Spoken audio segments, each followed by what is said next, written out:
she is. She is single and fun-loving.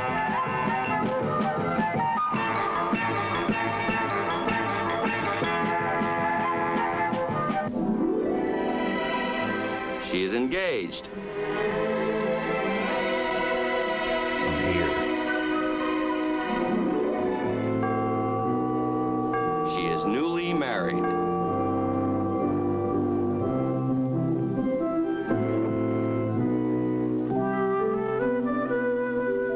And not so newly married.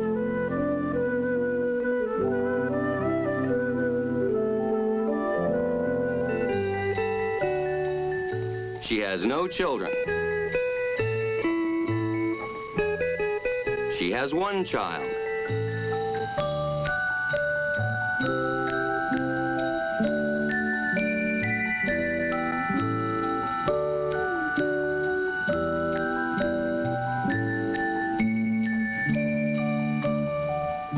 She has many children.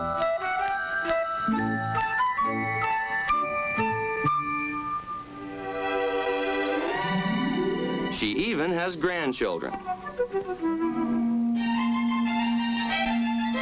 She may be exclusively a homemaker.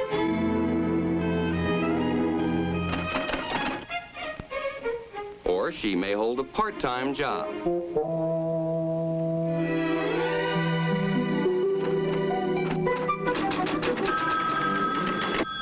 Or she works in an office full-time.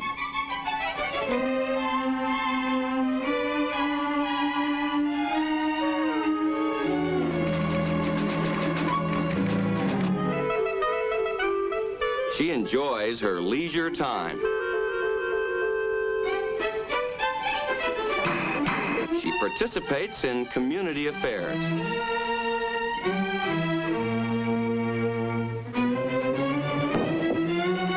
She's athletic. To a degree. She travels.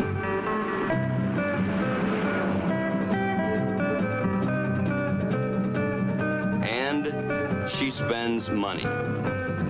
In any case, our consumer is a real person, one of a large group of individuals that make up our consumer world.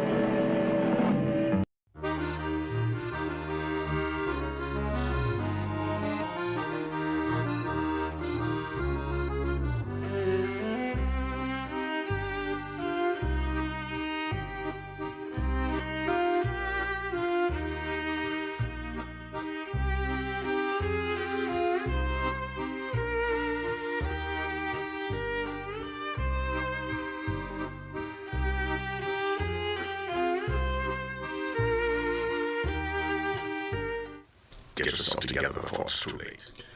Dave! Where did he go?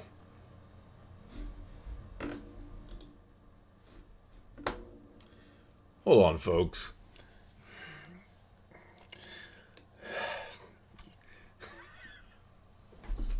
You knew this was going to happen.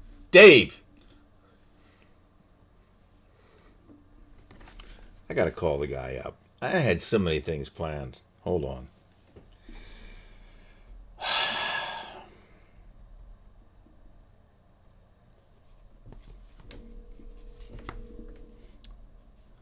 Speaker.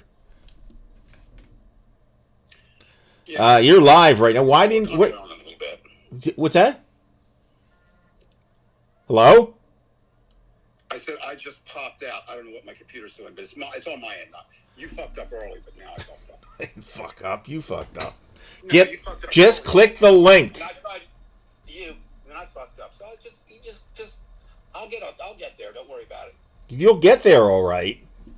So just go on. I am on. You're on. Good. You fucked up. I'll talk to you later. Okay. See, that's kind of like the truth there.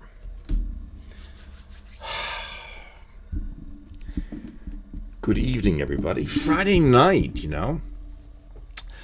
I had something I had to do on Saturday night. So did Dave. And we couldn't make it. So this had to be the night. And I guess the timing is kind of funky because I know Sandy has her show at 9, and we were originally going to go on at 9, but we're going a little bit earlier, so we're here. So it's good to see everybody. Now the question is, are we going to have Dave here? Well, we'll wait for Dave a little bit. I do have a few things I want to say, but let's put on some background music for right now. Yeah, that might work. All right. So first of all, again, good evening, everybody. Let me see if I get the comments going. I mean, I'm just already wondering what kind of comments are there. You did hear him say it was his fault on his end. Here he is. Here he is. Dave, before you jump on, guest is in green room. Hold on. Let's put him here. Dave. You're live there, fella. That's not such a great introduction. This is directed at you. We are supposed to be on at 8 o'clock, which is not 9 o'clock. We're supposed to be on Saturday. It's Friday. Now, here's what I want to say. It's very simple, Brian. You suck. Okay? I'm done. So how's your New Year been, Brian? I mean, I know you haven't gotten any better at working the equipment. That's clear, but go ahead. Well, actually, it started off yesterday with... Who's missing? What chat about Pamela Anderson? I gotta get your volume up there, I guess, or something. Is your volume up on your... Yes, my volume's up on my mic. Okay. I can hear myself screaming. No, I've got you on here. I mean, I've got you at high levels, but it's not as loud as usual. Well, maybe I'm more reserved in the new year. Maybe you've made a mistake again. No, I don't make mistakes. I want to know. Put that back up about Pamela Anderson. That could be big I news. didn't know that you liked Pamela Anderson. I thought you were just stuck on. No. Pamela Is there something about Pamela Anderson that you like? Yeah, because she went out with Tommy Lee for a while, and my middle name's Lee, so David Lee, Tommy Lee. David Lee, Tommy Lee. Yeah. So would you like to explain to people what the hell we're doing on Friday night and why we're on Friday night and why we're on at 8 o'clock rather than 9 o'clock? Well, I will tell them the truth. I did tell them that I would be busy and that you would be busy. How will we be busy? Okay, folks, it's time for me to talk about Brian cares more about the Philadelphia Eagles than he does you. So he called and said, listen, is there any chance we can go on Friday? I said, sure, not a problem. And he said, 9 o'clock? I said, yes. And he said, well, the game's on. And I said, I know. I was just going to turn on the TV without sound and watch it while I'm doing the show. I mean, I can multitask. And he said, well, otherwise, so fine. So then he calls me and gives me some kind of, says, can you go on at 8? And so I was ready at 8. And as you can see, it's now 8:14. We've been on about 2 minutes. And all I know is I'm just down here in Washington, D.C., well, technically Crystal City. 3 metro stops from Washington, D.C. I want to be accurate in the new year. And Brian is running this whole operation. And just if anything goes wrong in terms of technology, it's Brian's fault. If anything is probably misspoken, I have misspoken before, but 95% of the misspeakings come from Brian. And so anyway, what we're just saying is, hey, everybody, Happy New Year. Happy New Year. Well, and we can hope it can be a happy one, although in the Price family, not starting out so well. Yeah. Yeah. So I think I'll start there tonight. Right. We don't always do personal stuff, but I think it's important. I didn't know that you were going to actually go with this, if that's what I think you're doing. Yeah, so no, you are. I want to go with. I didn't want to say anything. No, I want to go with the health updates, not the one that affects all of us. Mm-hmm. So my wife and I have been vaccinated and boosted for a while now. Relatively careful, and that I mentioned on the show, and Sandy, very excited about seeing my grandchildren for the first time in 2 years. They were in Australia. My son was working on a project. They've been living down there, and so they arrived. They went up to see their Shannon's relatives first. They arrived here on the 30th of January, and it was great, right? And they were going to leave on Tuesday of this week, and Monday, Shannon came down. She said, I got a little snip in my throat and, just a sniffle.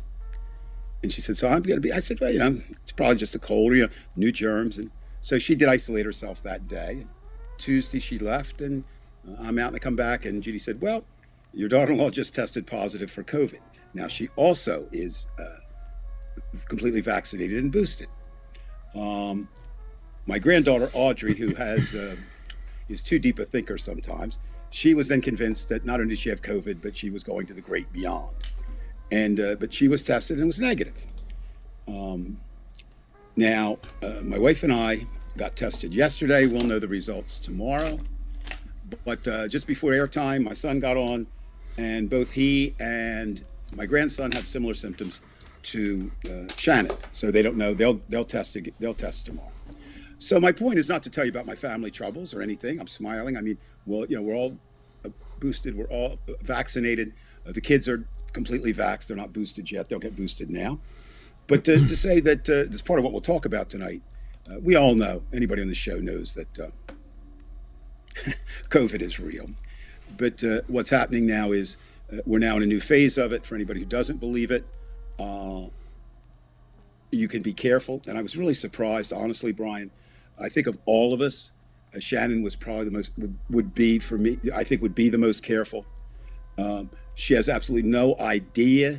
There's a couple possibilities. And of course, at this point, Brian, it's not like, even with contact tracing, it's not. So Michael, who's now back to his position at the full-time professor of economics at the University of Alabama, said, they're supposed to call in. He talked to people there. He got to them about, it's like about 1:30 today. And they said, we'll get somebody to get back to you. So by 4:30, he hadn't heard anything. So he calls, they said, look, we're just too backed up. We can't do anything. So my point is, if you haven't had it, I'm not saying you're going to get it. And that's Sandy. I'm looking at this. Sorry, Dave. No, I mean, Judy and I are pretty convinced we don't have any symptoms yet. But again, there's a period of time, and so anyway. Well, Dave, you're certainly not like the maudlin type guy or anything like that. So. Oh no, I wouldn't do that. But no, what I'm saying, it's not maudlin today. I'm just saying to people, okay, I'm not an alarmist. The Chicken Little, the sky is not falling. What I'm saying is, it appears now from personal and anecdotal information, and then from friends and other family members. That indeed it can, it really is just, I mean, if you're, what are you gonna do, isolate again? No, I don't think so, or maybe you want to. I'm just saying it's out there, again, in our family, and this is more disconcerting. My nephew has just fathered a child who now is, 3 months old maybe? And the mother has a second child who's Aubrey's 3, and the mother, Aubrey, and Charlotte have all tested positive for COVID, but Zoe is an EMT, fully vaxxed. So again, it's just, we'll talk about it in relationship to politics today. It's one of the points I have, but just again, not looking for sympathy, although that's always appreciated, but that's not where it is. It's just saying this is real. And Brian, you and I've talked about it because you have to go into a place. By the way, we just got news an hour ago from the superintendent that we're going to go another week remote because of the county health. And I think that was a great move. Oh, well, we've talked about it. And I mean, this is one of the things that, let's see, how do you put it? It's not, there's not a right and wrong. There's not a clear answer, but there is a clear answer in terms of more safe, less safe in the short run. Now, no, I'm saying the long run. Can kids stay out of school for forever? No. Can we keep closing businesses? But now, Brian, again, down here, I don't know what it's like in other parts of the country, and if anybody or other parts of the world, they can chime in. What's happening now is businesses want to stay open, but they don't have workers. For example, right, like Aldi today, by the way, in Bridgeton, Dave. I went there to shop this afternoon. The doors were closed. Right. Well, and it's everywhere. So, one of the things that I love. I mean, there's so many things to love about the nation's capital. Not the least of which is 4 million and 700 billion protests, sometimes in 2 weeks. But the Smithsonian, for anybody who hasn't been there, it's a technical marvel. And most people think of the Smithsonian as the museums on the mall, and indeed they are the big ones.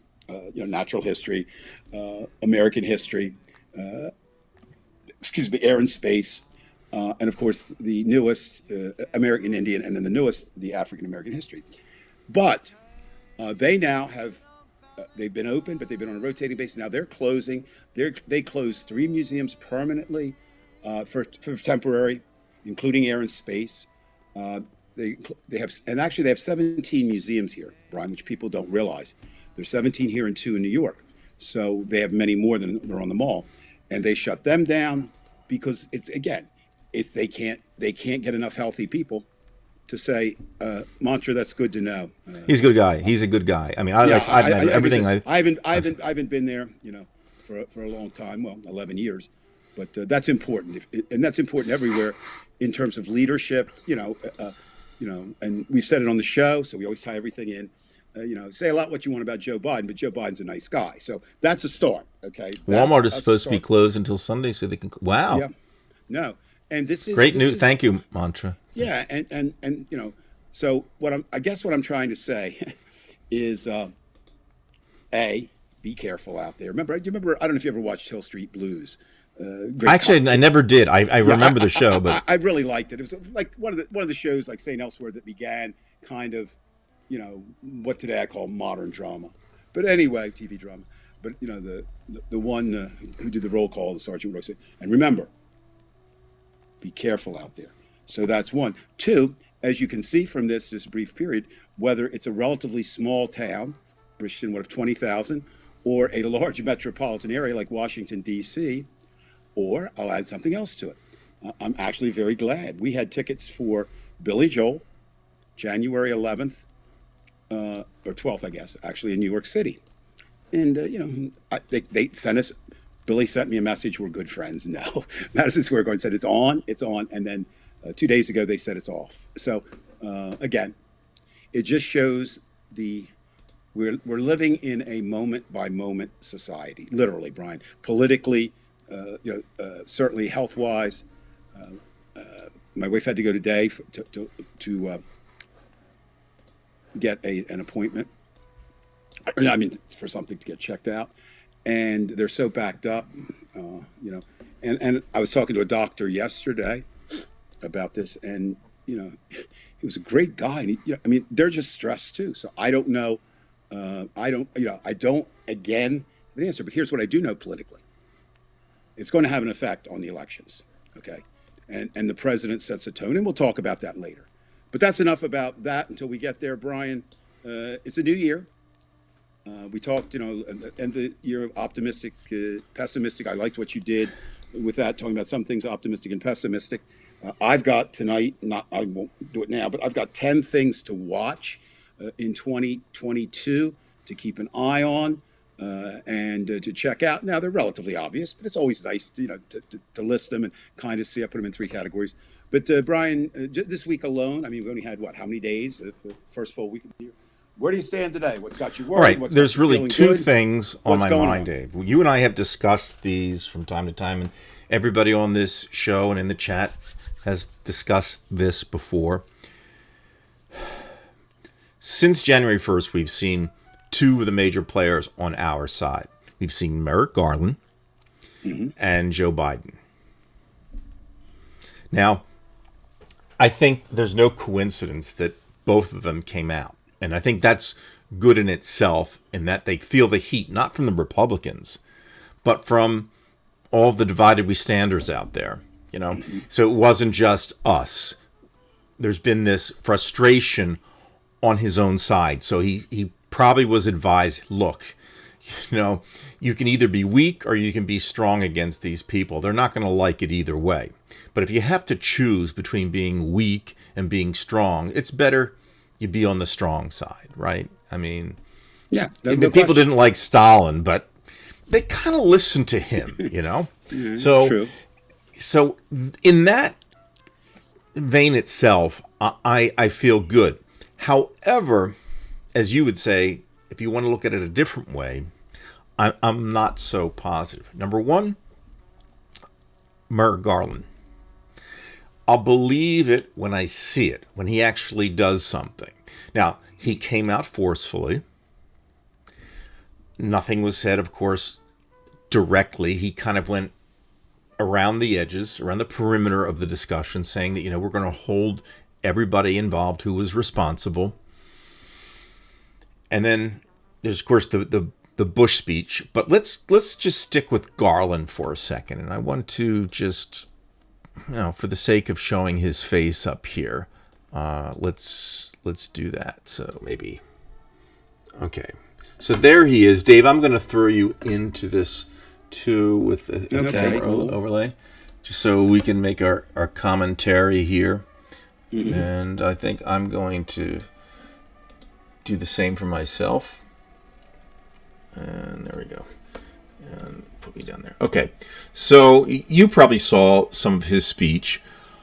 My problem is, and this is, and I'm not obviously the only person. You've seen Adam Schiff become publicly frustrated with Merrick Garland.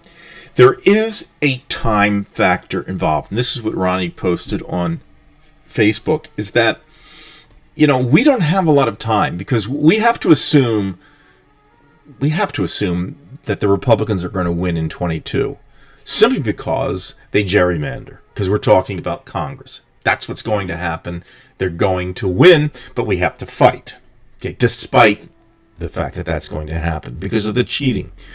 But once 2022 comes and they take control of Congress, you're going to start seeing and they're telling you what they're going to do. Ted Cruz says they're going to impeach Biden. I have no doubt that they will do that. They will do that.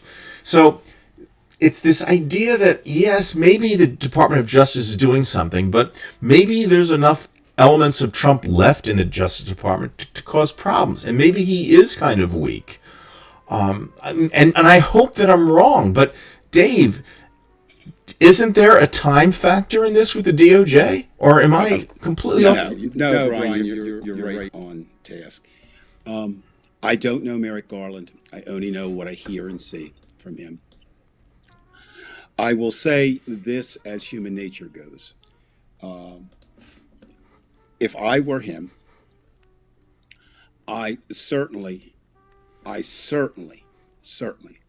would want some payback toward the people that stopped me from being appointed to the Supreme Court, even being heard.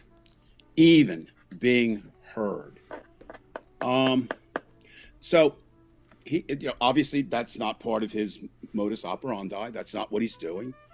It seems, okay. What's the old saying? Hare tortoise, slow and steady wins the race. Many times that's true if you have unlimited time, but you don't have unlimited time. And this is, Brian, when you say unlimited time, you're talking about just for democracy to hold. Oh, well, of course. Which is really not right. Well, I mean, do I want to say tonight that the fate of America hinges on the outcome of the 2022 election? I do not. But I do want to say the 2022 election will go a long way toward the 2024 election, and that will be the vote that will decide, if not 2022. So, yeah. Now, it depends on what you read and what you look at, and that's part of the problem. Okay, so let's look at what you said, and I agree with you, that everything we know at this point lends itself to a Republican victory in the House. Why do we say that, or why do people say that? Number one, historically, right? Historically, the party of the president loses seats in the midterm election, because what happens is it's a psychology of the voter. The voters, X number, 74 million, didn't want Biden to begin with, right? Right. And of the 80-some million that voted for him, some of them are very disappointed. Some rightfully so, some wrongfully so. But he did promise some things that have not been delivered yet. Now, and don't forget, there's a nice size or cohort of Republicans who are they believe in violence. They think that it's okay. So that makes it even more difficult. Exactly. Now, I know some people say, well, they're not acting because they're scared. The Democrats are not. I don't think they're fearful. I honestly believe that some of the Republican leadership and people there may be a little bit more fearful than they are. I'm not saying they're not. I'm not saying they're not looking over their shoulder, of course, but I mean that's just something you wouldn't do. Now, why else do we say that? I believe, and somebody out there, I throw these numbers out. I don't always get time to check, but I believe as of yesterday, 29 incumbent. I believe the number was 29. Incumbent Democratic congressmen are not running for re-election. Okay, not running for re-election. And that means their seat is open. Now, we have seen in close districts that Republicans have a tendency to vote in greater numbers in non-presidential years than do Democrats. So all that, doesn't bode well necessarily. A lot of political commenters or commentarians down here, commenters, are saying, "Oh, this just shows, this just shows they're deserting the ship. They know what's coming." Well, nobody really technically knows what's coming. But again, Brian, I if you say, okay, in a room, what do you think will happen? No caveats. My thing is always, if you put a but in there, then you've got a problem. He's a nice guy, but, or, I think this will happen, but. So with no buts, yes, I think that the Republicans will take the House in the midterm elections. But back to Garland, though. I want to know what you... how did you read into that speech? I read into that speech. I mean, he did say the correct things. Look. Well, yeah, we'll get every... No, he said, basically, if you reduce it down, we'll get everybody and we're not going to let anybody go. Let me say why I don't believe that in some respect. Now, I'm not a legal expert. Believe it or not, Brian, when I visit the Supreme Court, they just don't ask me to replace Clarence Thomas. I have no idea why they don't, but they don't. So I'm not a lawyer. I'm not a Supreme Court justice. I've never covered the Supreme Court, but I have covered quite a bit of court in my years as a journalist. And I have never, as someone interested in journalism and reporting and news, have ever run across a situation such as we have in D.C. Now, because these crimes, which they were crimes, by the terrorist insurrectionists, because they were terrorist insurrectionists, were committed in D.C., their trials are held in D.C. Their sentences are held in D.C. They make their plea bargains in front of D.C. People, right? Well, on 3 separate occasions, Brian, judges have questioned the prosecutors about the sentences that they were proposing or agreeing to.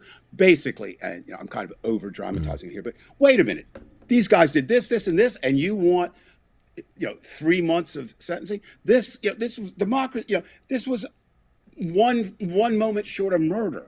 Which it was, right? So that doesn't tell me. Unless the premise is, let's clean the table of the little fishes. Okay, let's assume that's it. Well, guess what? Until you get to the big fishes, it ain't worth a flying for doobie, because all you've done is maybe disenfranchise one insurrectionist from voting. Right. Let me put in the brakes there for a second. I've told you this before. Boris Nemtsov, the physicist who was kind of like the early Alexei Navalny against Putin. He ended up with his brain splattered like Robert Kennedy's all over the place in Red Square. Right. He had this famous line in Russian that said, "Everybody knows." Yeah.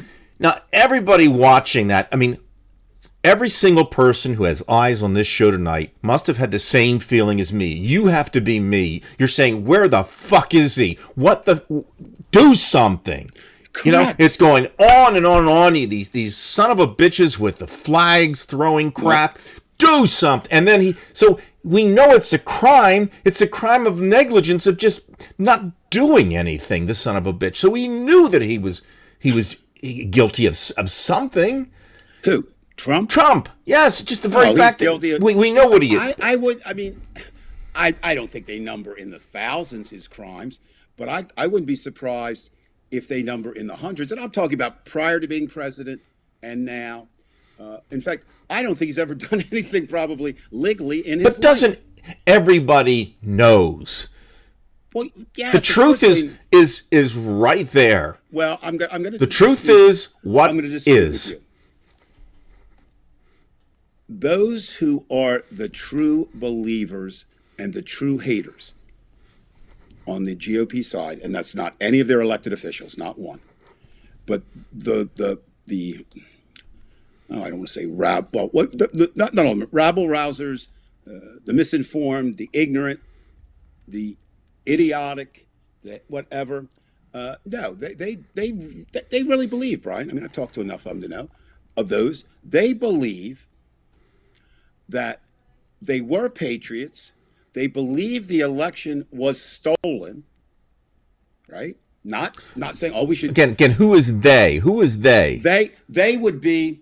I wouldn't doubt some of the people who were showing up there. Those are the dummies who live under the bridge. But see, even there, you have to be careful, because there were people who don't believe that it was stolen. They're just looking for a chance to bring down. Well, there are some of them too, a large number. And there's where we have said those are probably your racists right there. Do you really think that the Proud Boys? Or I always have to say, I don't know what the fuck they have to be proud about, but the Proud Boys, the Aryan Nation, the Oath Keepers, the secret small dickers or whatever name they running under, all these people. No, they just want the action, the excitement, and bringing it down.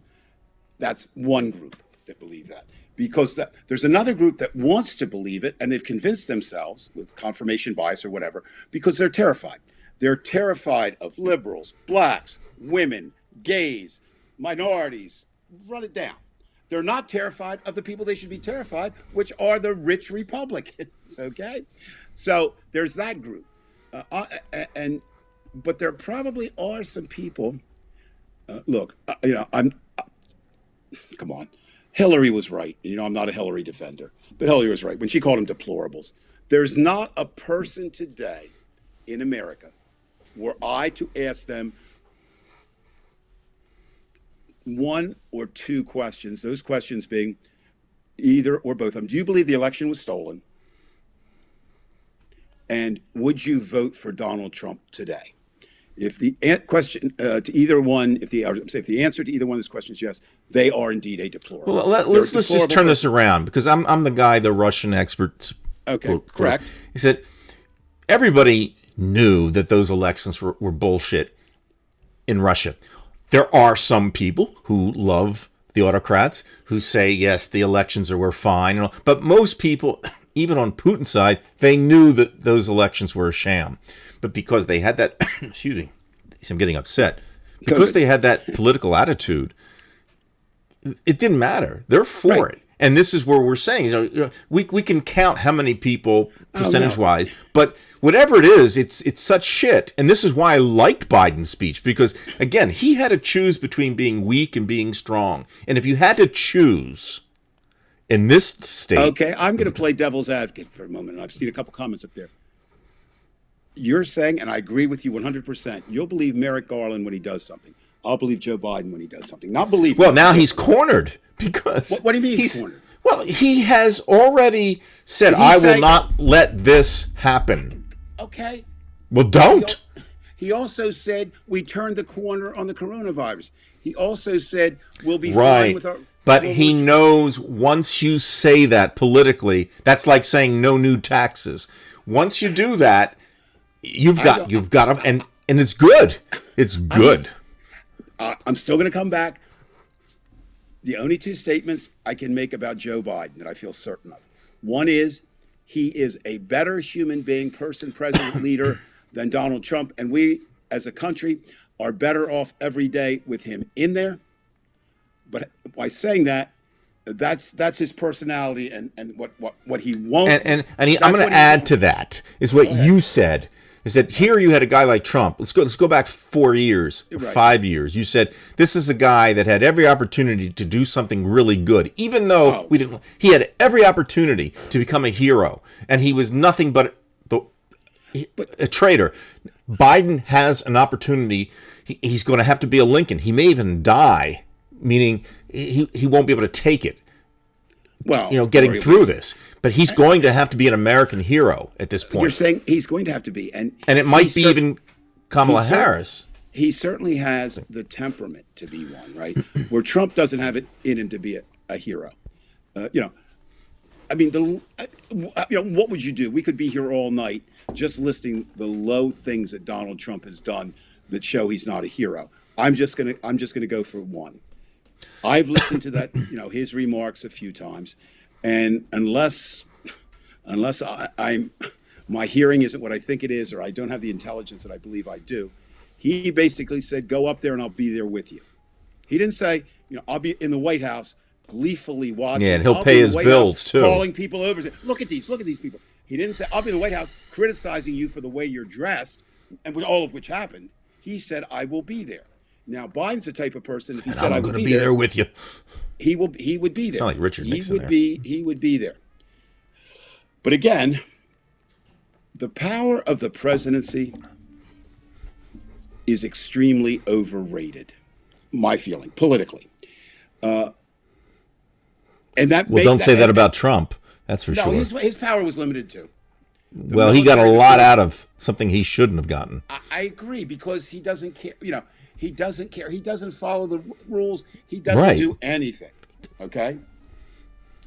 But what I'm saying is, you don't just snap your fingers like Thanos does in the Marvel universe, and things happen.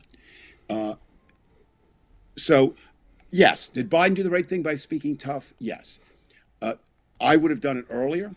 I don't. Maybe there's this master plan, working together.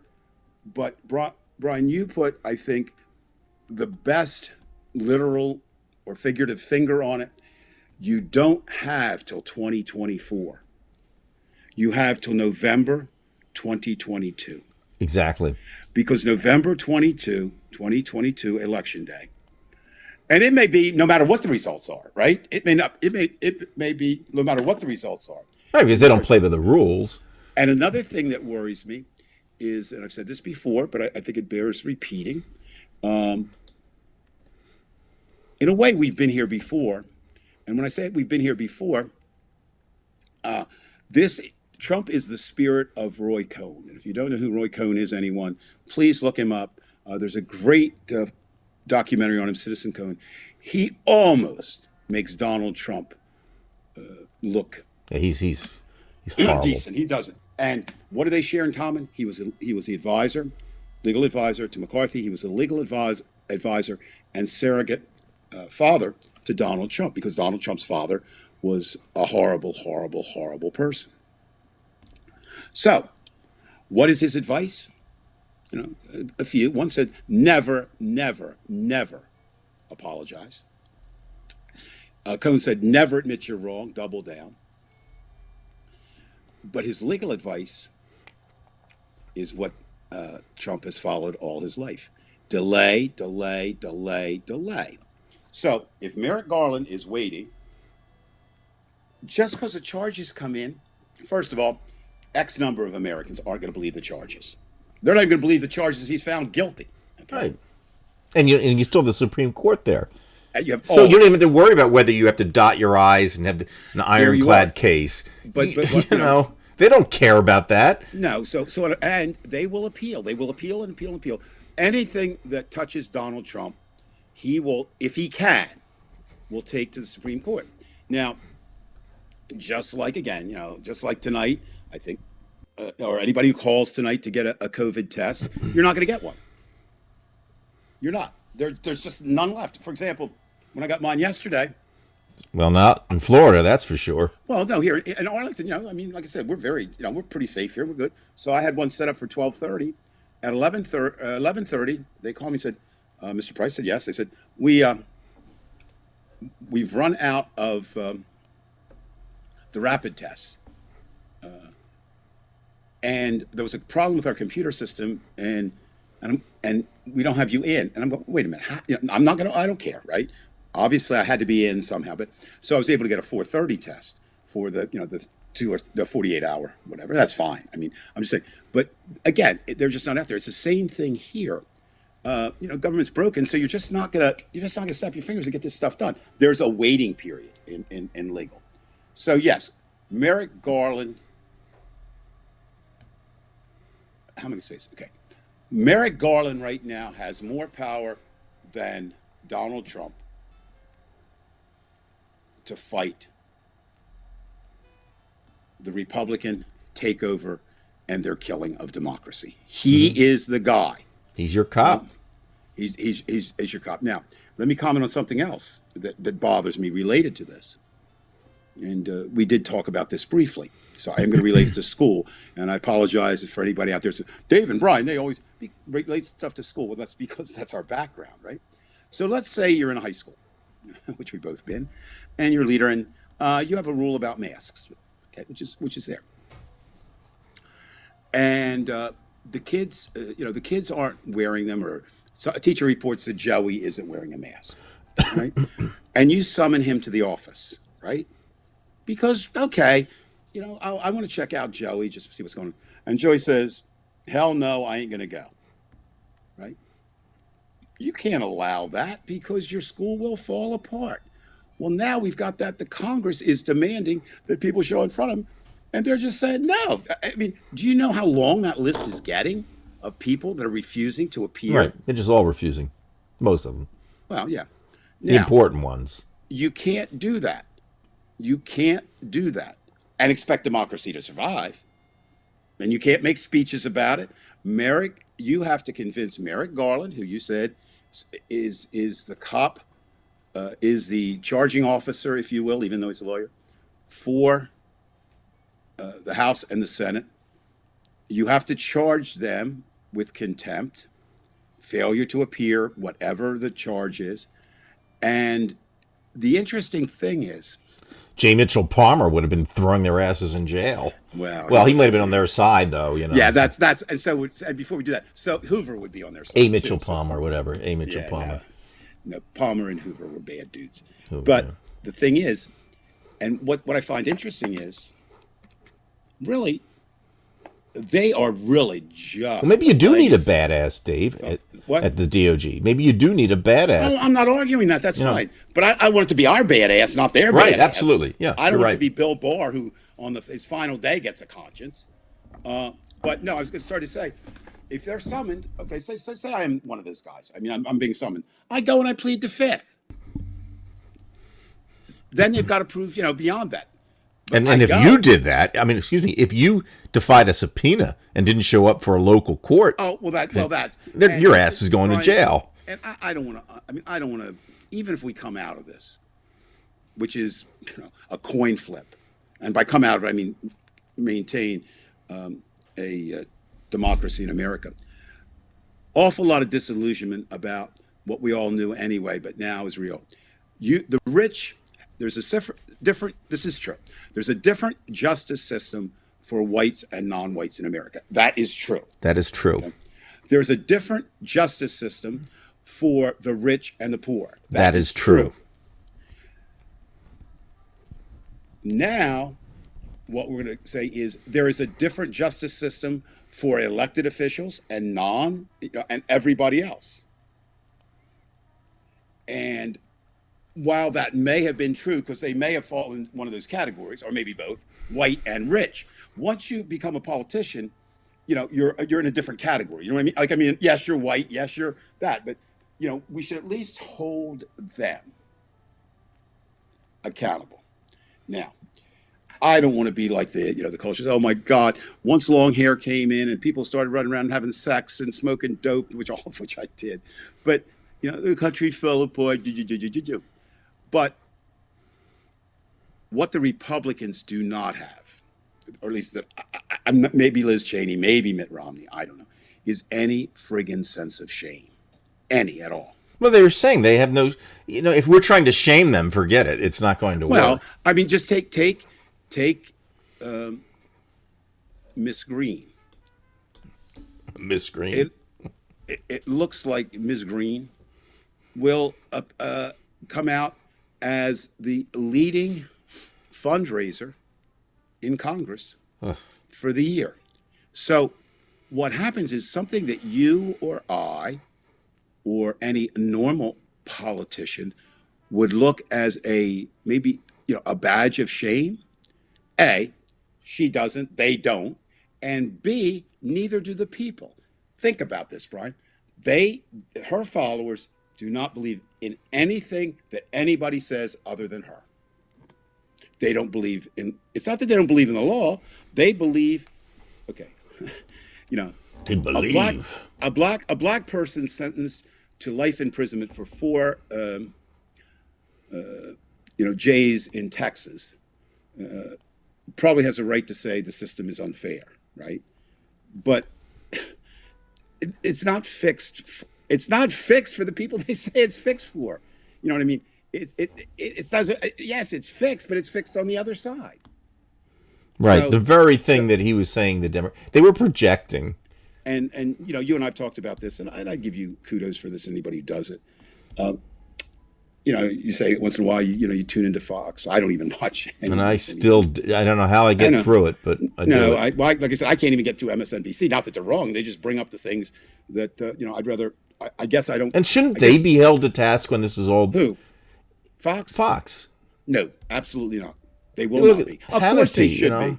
Yeah. Okay. And it begins. I'm not going to throw it all in the fairness doctrine, but that is a huge part of it. Secondly, it's money. It's money. It's money that they make. It's money. It's power. And thirdly, I think if you declare yourself a news person, you get some automatic, what should I say, protections, right? It doesn't say school teachers. It says freedom of the press, right, in the First Amendment. It does, it doesn't say it has something to do with ministers. I mean, there's a certain collective, certain categories there. So you have, while all this is going on, I'm going to change the subject just a little bit and bring up, and I'm going to do it in 3 categories, Brian. One has 2.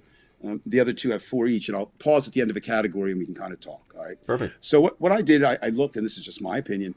I looked and said, okay, what 10 things, some of which we can have some control over and some of which we don't, will be the things that most influence the 2022 race, which is, not, I think, Brian, am I correct?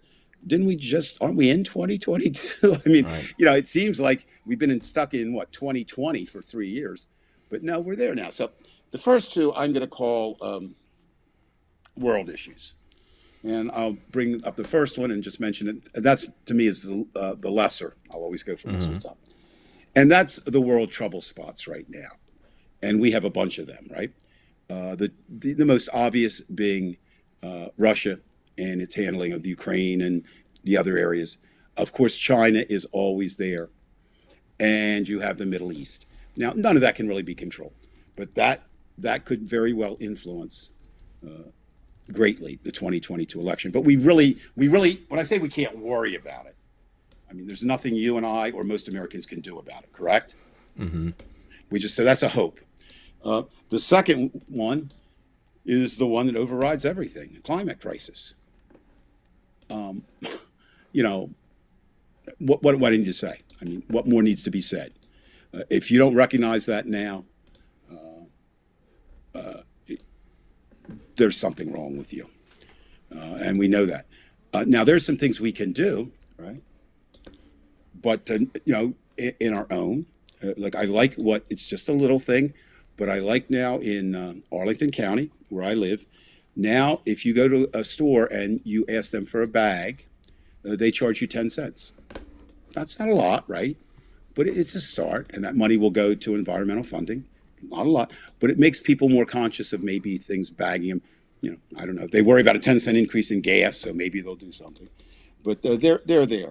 Do you agree that they're both could influence the election, and that indeed of the two, climate crisis is, pending nuclear holocaust, is the bigger threat?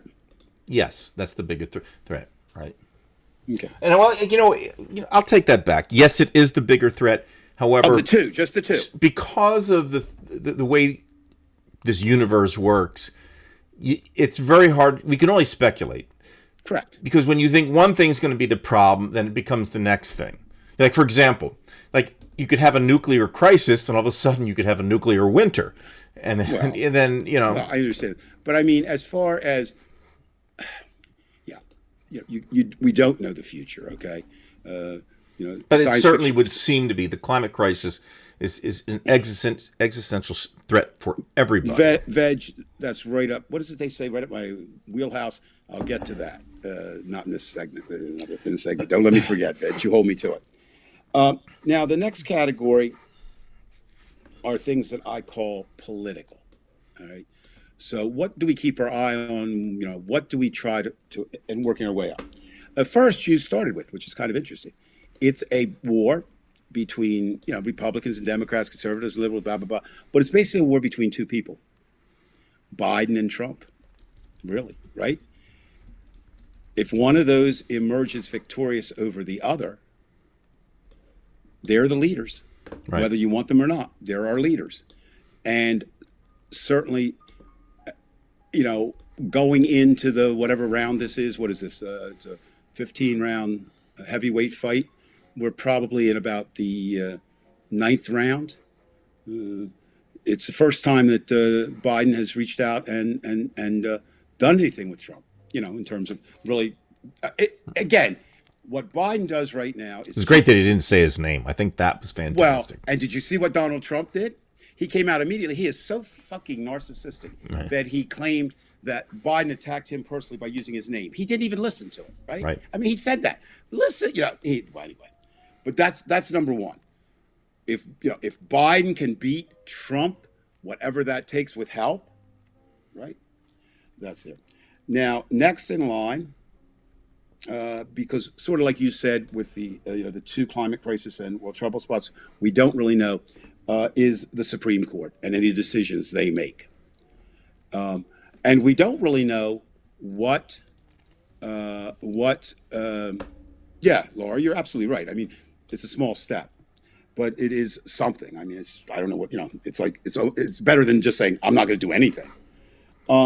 So the Supreme Court, we know this. We know that there's 6 conservatives and 3 liberals on the Supreme Court. We know that Justice Breyer should, if he had any consideration for America at all, would resign tomorrow. And I would mention the same for John Roberts. He should resign tomorrow? Yes. Why? Because if he truly wants a court that is reasonable, the only way that you can quickly do that is if he himself gives up his spot so that perhaps, even though he's not a liberal. Yes. In an ideal world, you're right. He won't do it because he's not a liberal. But Breyer's 82 years old. Yes, I agree. If he, that could not make a difference in the voting count, but we need to get somebody, we need to guarantee that seat at least. Can you imagine if the court goes to 7-2? Oh, God. I mean, 6-3 is bad enough. Okay, but then so you've got the makeup, you've got the decisions they make. It looks like, again, I'm the one running around saying, please don't project, please don't predict. I'm tired of that. But having said that, one of the things you can do with the Supreme Court, Brian, is they do a lot of things that you kind of know how they're going to go by what they say, before they rule, or what they take on or what they don't take on. And most experts who cover the Supreme Court feel, based on what they've said, that they're going to look at Biden's vaccine mandates very unfavorably. Right? Very unfavorably. So none of that goes. Let me just quickly, Veg, this was the last comment that I saw there. Yeah, that was up there. Was there another one that you were talking about? Yeah, always let us know because I don't see anything up there. And remember, Brian doesn't know what he's doing, Veg. So check it out. The next in line of the things I'm calling political that we need to look at, of course, is the January 6th investigation. Now, that in and of itself might not change too many people's minds, right? But it will at least show that there are at least, I would say, minimally 6 and probably as many as 10 congressmen or congresswomen, members of Congress, I should say, who were involved somehow involved directly in January 6th. and for them to sit there and be there. I'm not going to entertain vote. I'm not going to entertain these thoughts which you say, well, the devil is better than you don't know. No, get rid of the devils. We'll deal with the next devil when they come. How can anybody be worse? I mean, there could be theoretically, I guess. The Marsha Taylor Greene or Laura Boebert. I'll look for it, Veg. Or Matt Gaetz. And is this the one? Tech problems stress me out, Kim. And the last one, Brian, that I want to mention here, and I think it's the biggest, Dave. although somebody else might say January. Any of these, it's just my rating, is voting rights, because it's over. If you can't pass and assure that Americans can vote that want to, and we know one side wants them to, the other side doesn't. What I say last, I think it's 285 bills have been introduced at state legislators, legislative levels that in some way limit or curtail voting. And 19 states have enacted such a thing. Now, they don't even have a good reason for it. There is no good reason for it. But, the reasoning, basically, they're hiding behind, well, we want to avoid, any kind of fraud.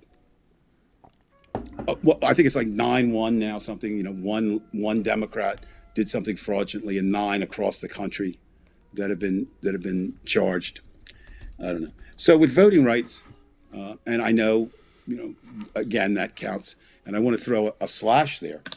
The hidden thing, that worries me more than anything else, is that it appears across the country that the Trumpians have grabbed many positions of those who count the votes, of those who certify the votes. And we can't rely on one person in Georgia, who did the right thing, or to do it again and again and again. Even if it comes down to one state, somebody in Florida with Bush Gore didn't do the right thing. So, anyway, of those 4, Brian, the Biden-Trump battle, well, I have right here. I have 6 listed. Okay. Okay. Well, let me finish. Well, of those 4, and then I'll do my 4. Which 4 are you talking about? Okay, I'm going to read them to you. Not read them to you. Tell you. Okay, the 4 we were just talking about of Biden, Trump, the Supreme Court, January 6th investigation, or voting rights. Which do you think will have the biggest impact on the 2022 election?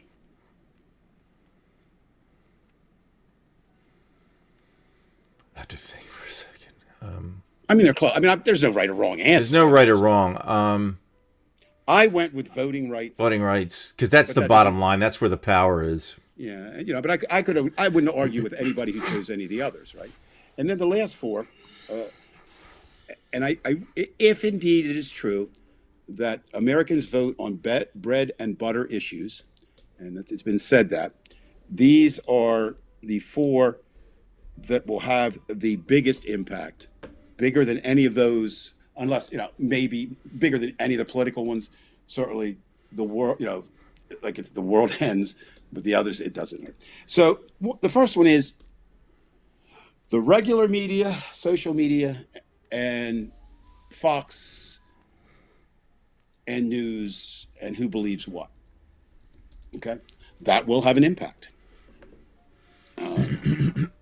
People who watch Fox News see the world differently, but they see it closely to the people that watch Newsmax, that watch AON, that watch Breitbart on YouTube. Make sure you look at this one too, Dave, as you keep going, because I want to. Okay. Yeah, I'll come back to that. Okay. Keep those 2 from Bedge in mind, because they're both good. Mm-hmm. Then we've got, and this one is, these 3 have always kind of been Republican issues. And again, I'm looking at Virginia. These were the 3 that really, really moved, or 2 of the 3 moved them. And they're sort of interrelated. So crime, education, and this belief that there is such a boogeyman as critical race theory. How do you disprove that something isn't there that's not there? Critical race theory is not taught in any, it's not a subject, it's not taught in any high school or elementary. It's not even part of any curricula across the country. No, it's a way. It is involved in. It's a way of looking at history and organizing it at the college level. And I don't have a problem with it because I believe, I believe it is. Race has entered into every decision that America has ever made, ever. But okay, you don't want it. So that's but crime is the one that we can and that's another one, okay. And really, when they say crime, they're not worried about white crime. The other side. Hell, they've made what's your buddy there from Wisconsin, the teenager you like so much. The God, Rittenhouse. Rittenhouse. Right. They've made him a hero. So really, what we're talking about is black crime. And what white Americans fail to realize is the victims of black crime in the vast majority are black people themselves. All right. Yes, some white shop. There's time. But one of the crimes that's happening here, and it's happening all over the country, that's on the rise. Yes, of course, violence, gun violence. But one that you don't think about so much, but it's there, is carjacking. Now, carjacking, I would imagine in South Jersey is not a big thing. But in Philadelphia, here, wealthy places, in fact, a congresswoman actually had her car was a victim of a carjacking in Philadelphia. And they can go bad pretty quickly. But just imagine, just put yourself in this. You're a suburban woman, not really wanting to go into the city anyway, even though the crime rate at your local mall might be higher, than it would be in sections of the city, but that's not the perception. Mm-hmm. That's a fear. And the Republicans' weapon is fear. All of those involve fear. And they're very good at using fear, at what would you call it, weaponizing fear, at politicizing fear. Now, the economy. And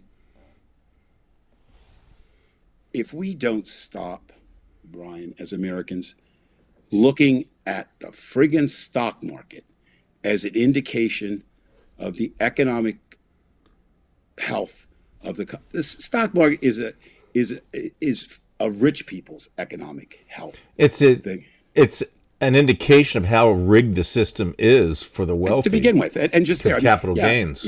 My question would be to anybody who follows the stock market: who benefits? The wealthy benefit.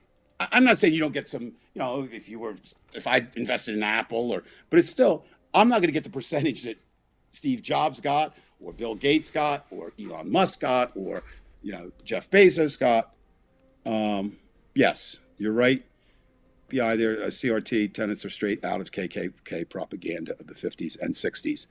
And I'm not arguing. The only thing I would say is it's a more sophisticated. The Klan today doesn't necessarily wear hoods. That's kind of antiquated if you do that. So it's also, I think the hate mongers are somewhat smarter, so it's even more terrifying and more scary. So you've got the economy. So I'm going to ask you, Brian, right now. Are you doing better with Joe Biden's economy, better with Donald Trump's? And if you answer one versus the other, is there a factor that maybe doesn't allow for the one to trump the other? If you're speaking as a teacher, for me, I'm speaking just as you and Ronnie, as a two-income family. I would say that I'm doing better under Biden. And I'm not just saying that. I'm doing better under Biden. No. Well, and that's not the case for many people in my situation. But for us, I would have to say because first of all, Ronnie and I don't invest in stocks. I'm a business teacher, but I don't do that. Right. I don't invest. Right. Number one, so that there was no gain for me from Trump. The taxes, it's not going to be much of a difference. With Biden, we did get the stimulus money more than what we would have gotten with Trump. So yeah, I mean, again, and also we've been safer because of Biden, because of with the vaccinations, what's going on in the schools. So I'd have to say much better. And just throw out the politics. What actually makes us safe, I'm much better off under Biden. And I would economically speaking too, because you have to be healthy to be economically feasible in your own life. Well, right? What's the saying? Money ain't no use to you if you're dead, right? I mean, it's not right. It's stocks or anything else. That would be that would be Judy and my situation too. And I think certain things. I mean, okay. Certain things, gas prices went up. Now, I'm not a good one to say that because I don't drive. I mean, I drive limitedly, right? We drove today, whatever that is, 4.5 miles to the doctor's office just because, we can. I mean, do you really want, do you really want to take an Uber? I mean, we take an Uber, we take Lyft, we take cabs, we take the Metro, and we walk. But sometimes you need a car. So, I mean, gas prices don't affect me as much maybe as other people. But I do look at it. It appears they're coming down. And my question is, who got the profits for them going up? And who benefits from that? And was it somewhat by design to you raise costs, people still going to drive. I know you said before, and it's a great thought that, if we make the prices so there high. Is a point. I mean, there. I know you're saying. Like, I don't know, Brian. I don't know if there is a point. Let's talk. Economics 201. Okay. There are inelastic products. That means that the price, no matter what the price is, you're going to have to buy it. So, in certain countries, water is inelastic because the demand's always going to be there, no matter what the price is. But even under those situations, there are times when the price is so high because the supply isn't there that you just don't get it. You price yourself out because you can't afford it. So what I'm saying though is if there's an alternative that is much cheaper, let this thing get high. There you are. Alternative. Okay. Now, first of all, in Cumberland County, is there an alternative to the car? Right now, no.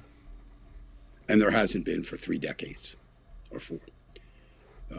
Right. Well, it doesn't happen overnight. It's like what you were saying today on the phone about how people used to wear shirts and ties and bowler hats to boxing matches in the early 1900s, and now they might wear some sweatsuits. Right, or church or whatever. Right. Well, the idea, though, what I'm saying is, I'm just going to ask you, and this is anybody else chime in, because this is a neat question to consider. At what cost per gallon would the majority of Americans say it's too costly for me to drive? And they've done that before. I think they said it was when it gets to $5 or $6.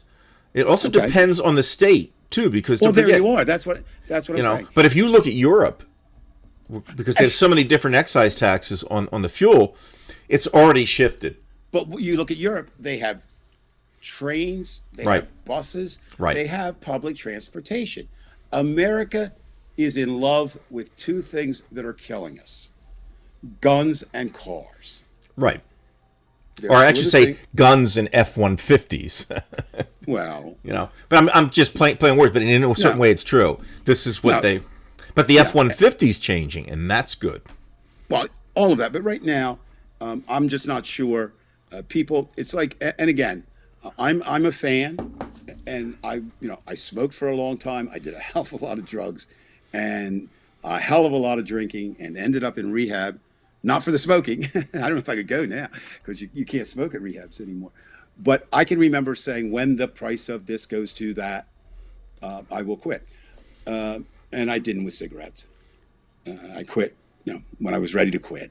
Unless you found an alternative to cigarettes that you would be acceptable, and it can't right now. What is there? It's Vaping? not. No, I mean, there's Well, actually, that's somewhat true. Actually, I know you might be joking. I'm saying. Well, what's interesting? The number of people that I know who use medical marijuana or still recreational marijuana, who are my age, 70 or above, they feel much more comfortable vaping, which I just kind of laugh about, but it is there. But anyway, the same thing with alcohol. Again, you're right, Ryan. It's regional. It's wherever. But not even a designer martini, but not a minimum martini here is going for $22 a drink. That's a lot of money, man. I'm sorry, But would I quit? Probably not if I were drinking, right? Or maybe I'd find an alternative, like grain alcohol or something. But there. Now the last one, of course, I think is the one, and Biden kind of put his foot in the mouth in this one, is what happens with COVID. Right now, for whatever reasons, I think he's getting more blame than Trump did. So why is that? It's Americans are tired of COVID. They're like Eagles fans. They're so tired of losing that the minute you make a mistake, they're all over you. You're right, and that's a very good analogy. Hey, remember the Santa Claus? That guy came out in the field, and he weighed about 120 pounds. They didn't boo him because they were drunk, but he was a horrible Santa Claus. I mean, honestly. Also, they didn't throw snowballs at him. They threw ice balls at him. Ice balls, right. Yeah. I mean, it's great to be a Phillies fan. That was it. Was that at Franklin Field or was that at? No, that was at the vet. But again, talking about that, I mean, you wonder, are there? I mean, I do know there are some liberals that are Eagles fans. I know 3 of them went to the Washington Eagles game, and I was one of them, and my son was another, and my grandson was a third. They took over the stadium too, didn't they? Oh, it was amazing. I mean, just as an aside, they always do. We got to have our sports report now. Season, they take it over. Washington football team, which also is part of the political scene here, is the worst run football team in America. Everything that could be wrong with a team. Dan Snyder is to professional ownership what Donald Trump is to the presidency of the United States. So there's that. Also, they have losing record, but I've never.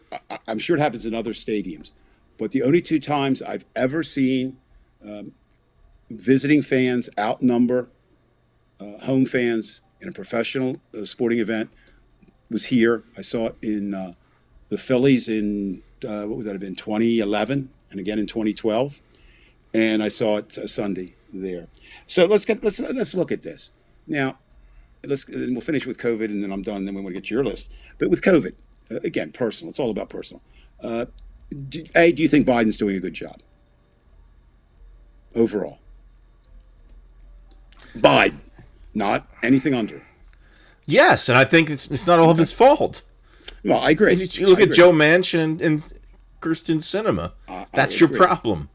Well, what's he going to do? No, I think there is one. Declare martial law? I think there are 2 other problems that he can't take back, and one which he could do something about. One is he can't take back that he basically said, just like Trump said, I'll be there, and didn't show up. He basically said, if you listen, he was overly optimistic about us beating COVID, because his remarks came prior to the variants. So right, he was basing it. This is what Hal Sparks, he destroyed Jimmy Dore, because Jimmy Dore was like saying some bullshit about Rachel Maddow, but when actually she was right, because at the time, it was the alpha COVID, and they dealt with it, and then something came later. We're not talking about thinking people who see it that way. We're talking about people who don't understand. You know what I mean? The fact that what you just said is true. And they don't understand the idea of variance. And the one that I do fault Biden for, but I fault the government more than him, and I fault the CDC, and nothing will change my mind on this until they get it done. They have horrible messaging. They have horrible messaging. Now, I mean, just take the last variant. There's at least 40 now. There's a whole bunch. I mean, Fauci says one thing, and the CDC says another. And at this point, originally there was some concern because Biden tends to speak before he knows. Not before he gets it, but that's not his problem. But they need to get a message out, and you know what they need to do even more.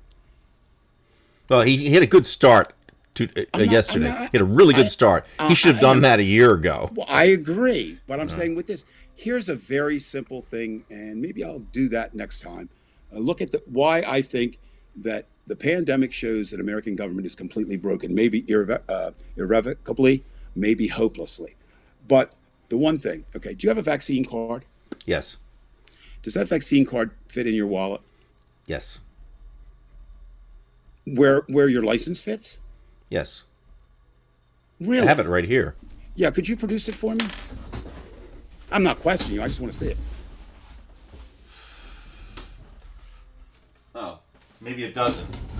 The Russians use a QR friend. code. I guess I could fit it in my. No, take your I wallet can't out. fit it in my. It's a little bit larger. There you are. Okay. Now, who the fuck came up with that idea? Why? That's a minor point. Mm-hmm. But who said that would work? It doesn't. Now, yes, of course I put it in my wallet when I need it.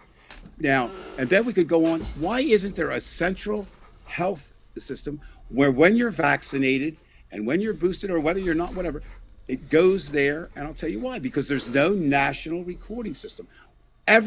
Well, should we be using QR codes like Russia, or is it that's not fail-safe? I mean, well, not fail-safe for whom?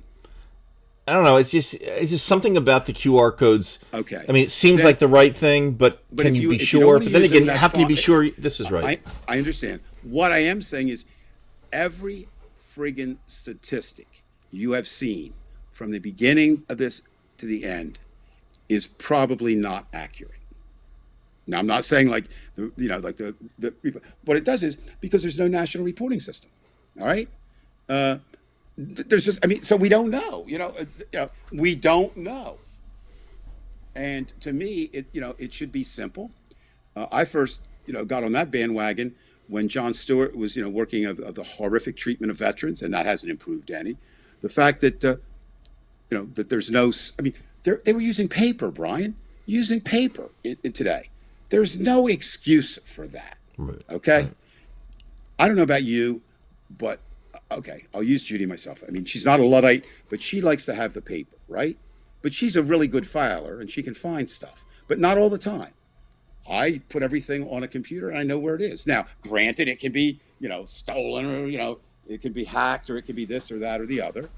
But, when you start, you can't get to everybody's papers. So let me ask you then I'll be done. Of these four that I mentioned in this category, media, social media, Fox being one, crime, education, critical race theory being a second, the economy being the third, and COVID's impact or where COVID is at the time of the 2022 election. Which one do you think will have the most impact on the election? On the election? Yeah. Well, it used to be the economy, but I don't think that means anything anymore. Mm-hmm.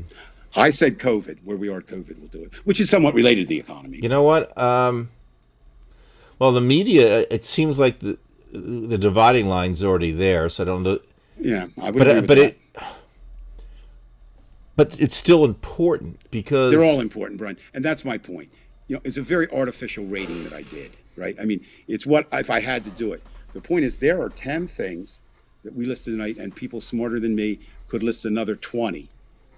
So all I'm using that tonight to say is, if you want to kind of think of guide points or possible points to look at to see, how Biden is doing or how Democrats are doing or how a candidate is doing or a different candidate is doing, those are the things that you kind of look at. I'm going to make one thing. I don't know if it had to do with last week's predictions, Dave, and what we're just kind of relating to what you're talking about here. Right. There's one thing that I know they will not do as long as Biden is president before 2022.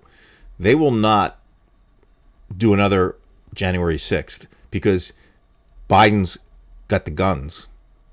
Well, he's got the guns, and like people who are alluding to that, these people are only tough in the sense when they have the gun and you don't. But when you have the gun and they have the gun, they're not going to handle it.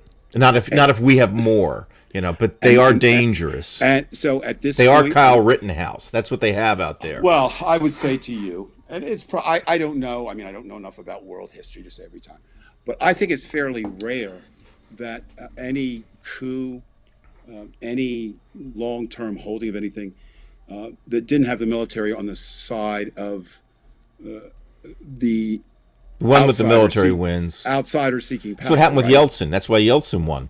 I mean, I was there. Yeah, it's pretty much that. And so right now, at least when Trump was president, the military was not with him. I think they are with Biden, not necessarily so much because they're with Biden, but the idea that I think it appears from what's been said, and talked about, that they believe he is a president that uses the commander-in-chief's position the way it should be used. Right. What Trump wanted, and anybody who says anything differently is a fucking liar. He wanted the Justice Department to be his legal staff. Right. He wanted the military to be his personal army. Right. And if he had those two things, and the He's Supreme a demon. Court, He's an absolute demon. Supreme Court to rubber stamp everything he did, and if we had that, we would be in a much different country tonight. Now, Brian, you had some things up there. I monopolized a lot of time there, but I wanted to get you involved too, because they're just things that I think I was interested in. What do you got on? You had something up early. I just for today. I just said those two things. I did want to mention.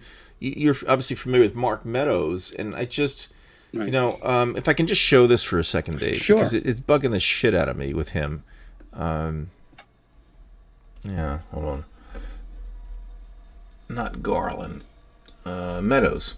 So he's trying to have the Supreme Court quickly decide that the January 6th lawsuit, and as I said on Facebook today, on our group page, he doesn't even have to win on this, Dave. He can just get the Supreme Court to look at it, and then it makes the committee look so weak. They can't, because they won't be able to do anything. Right. And then 2022 it goes in the reverse, and then what Biden still has in 2023 and 2024, he still has the military. But Does he though? I mean, I say having Michael Flynn's brother in there really bothers me. He's not the entire army, but he does influence people. now as one, I'm echoing. Sorry, you're right. That's okay. Just a couple things on the military that bother me. One is the fact that they are moving to rid the military of what they would call extremists, white extremists for the most part. Well, at least some of However, them that didn't get numbers now are vaccinated were probably those anyway. But what I'm saying, the numbers that they've Aaron reported Rodgers are very, very, very small, given what you would expect in the military. Because I would expect I don't know what the percentage would be, but it would not surprise me if it was, a few percent, and the same in any police department.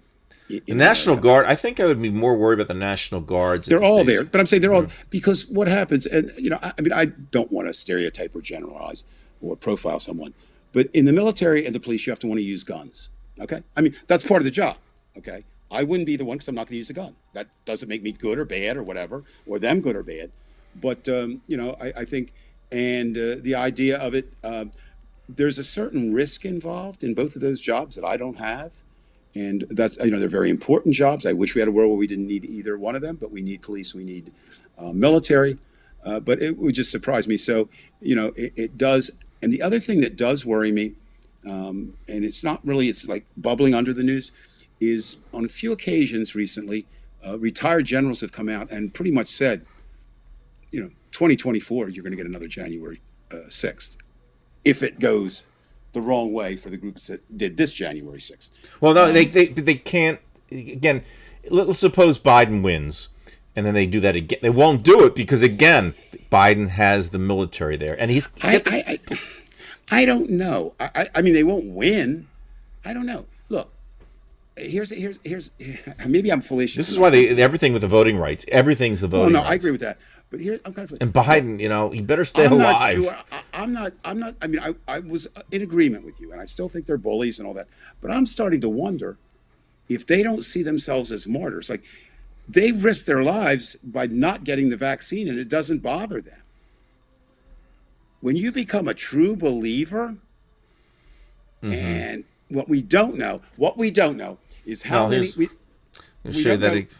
don't know how many of the people in that crowd were true believers and how many were just along. But this one, yeah, she believed in QAnon, well, and now she's late. Ma'am, dead. I don't know who you are. I don't know anything about you, but I will say this: I'm not sending thoughts and prayers or condolences because you made a decision, and for all decisions, there is consequences. Right. For good decisions, for bad decisions, for foolish decisions, for wise decisions, it's all there. Now it's anecdotally, I think it was interesting, and this is what we also don't know.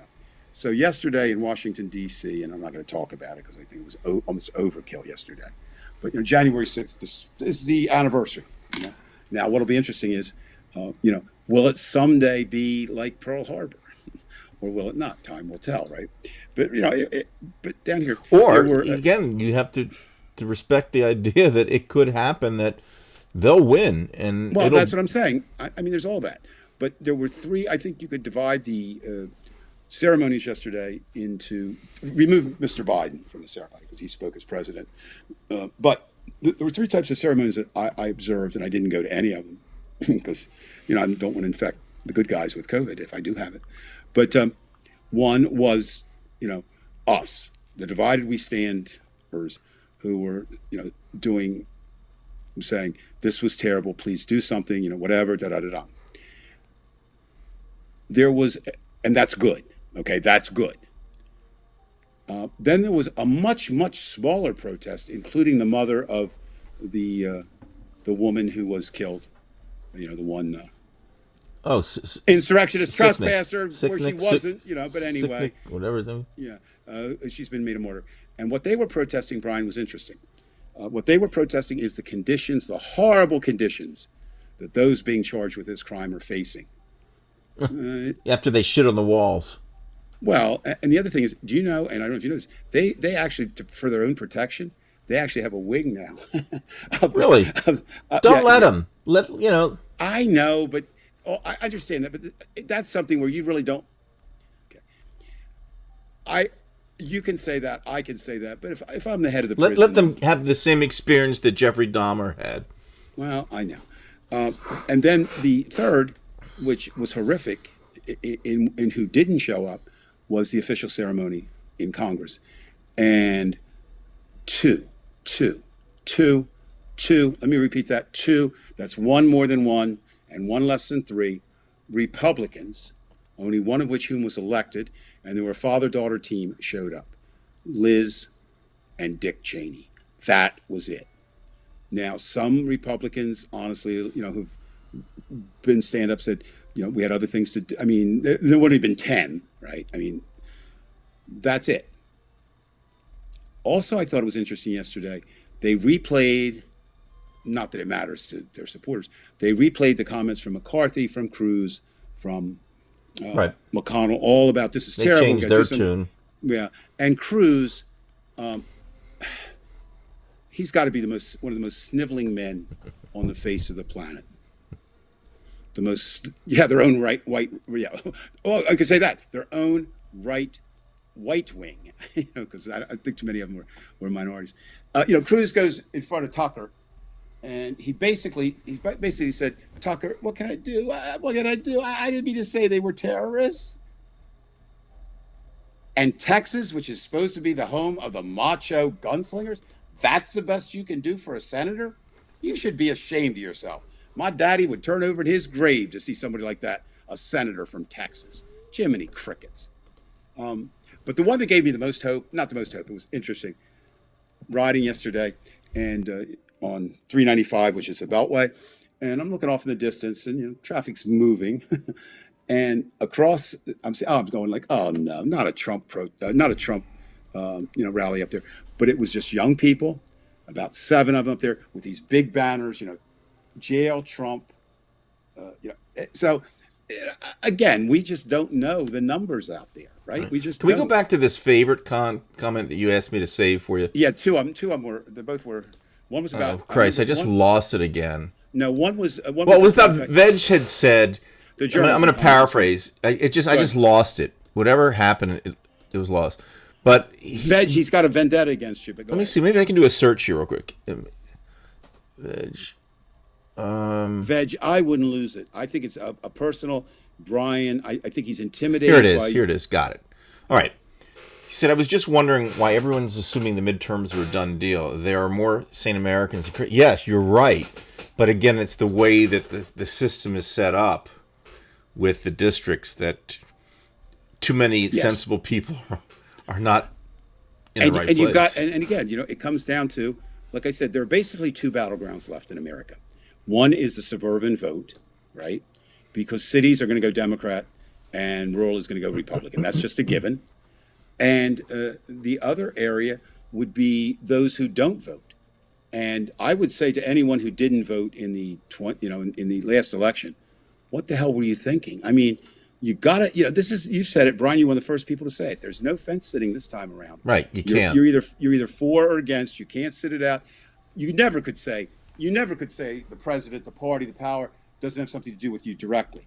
But certainly now with COVID, with everything we're seeing, government has always been, government. The personal is political. The political is personal. That's always been true.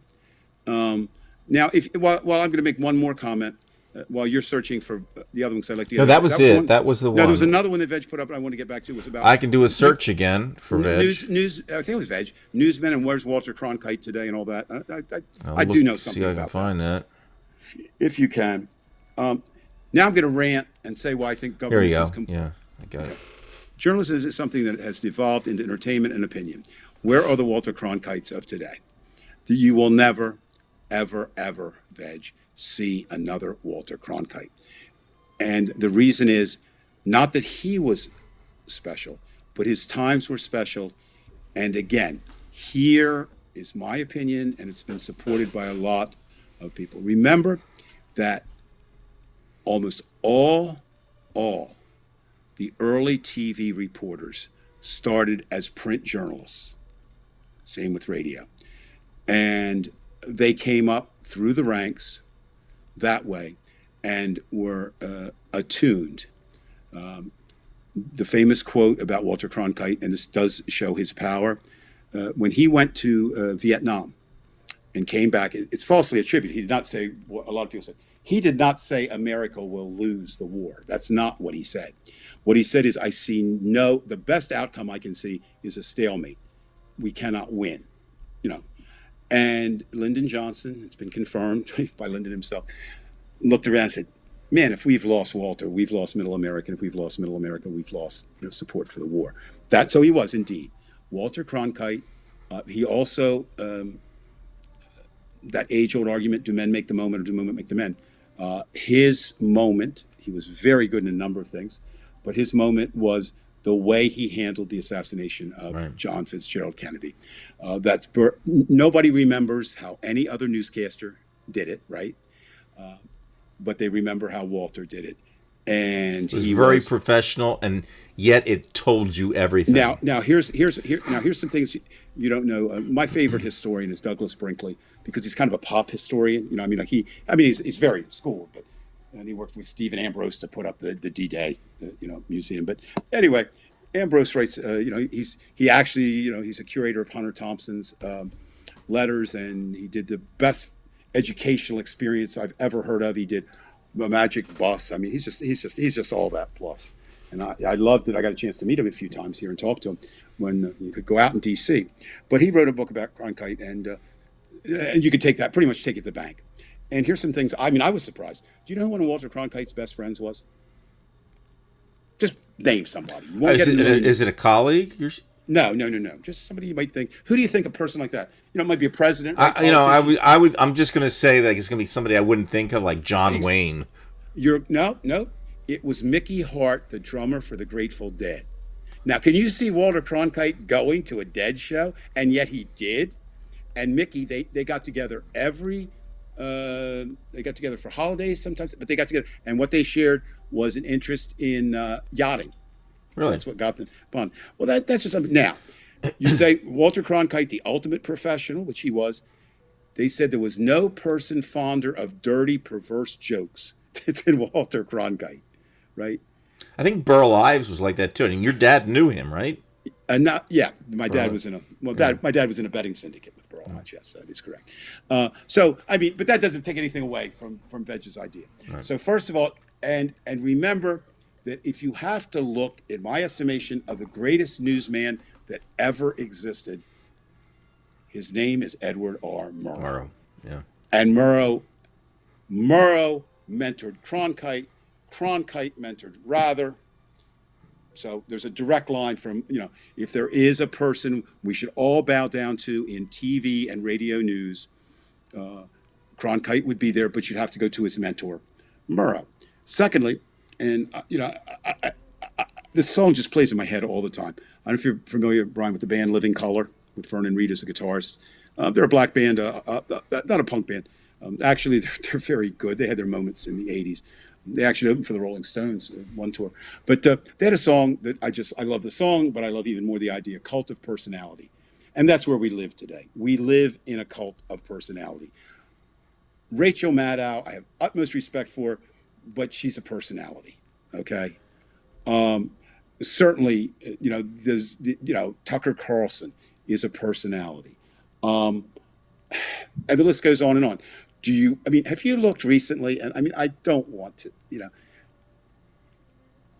I'm sure every one of these women are qualified to be where they are. Have you looked at the sideline, not the sideline reporters, but the women that are coming in as the third or fourth on the news sports panels?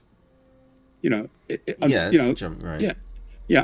So they the first thing is you look at them and say, oh, they're hot, or whatever men do. I'm saying those who watch football. And so that's it. And then the third thing, why we don't have a Walter Cronkite or anybody we can believe in, is the fact that Reagan, not the first thing he did, but he had removed the fairness doctrine.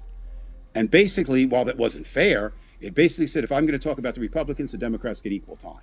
So that was the start. We're never going to get that back. It's never going to go back. And if you really, like I said, if you really want to just declare yourself a news agency, Fox is no more a news agency than I am here in this room right now. But because they have the word news attached, certain things come to it. It's like, I guess the equivalent, Brian, with Fox News is, Trump has his name in gold on buildings and people think he's a good, big businessman. Right. And I don't know. All right, my question to you, my friend. When we do the first show of the new year, next year, this is the first one of 2023, will Donald Trump be any of the following in your estimation? Dead, incapacitated due to, dementia or some kind of thing. Facing charges of felony or in prison? Great question. What do you think? And you can't answer it. You can't, right? But I will say this. If none of those four things are true, in 2023, he will launch, which he already has, he will launch for the presidency of the United States. That, to me, is a given. And so we have 2 years for that to happen. Okay, let me ask you this. Sure. We've been talking about, because we've been speculating so much, but there's one thing, sometimes you have to expect the unexpected, just like you yourself said with Trump. Right. Is there something out there that we have no idea is coming that has nothing to do with this, that will affect everything? That's one of those roulette wheels where you go. You want to know what? You want to know? I'm not looking. I love the X-Files. I love science fiction, but we have not been visited. that we know of. I mean, it's certified by any alien life forms that we know. I mean, people in trailer parks have.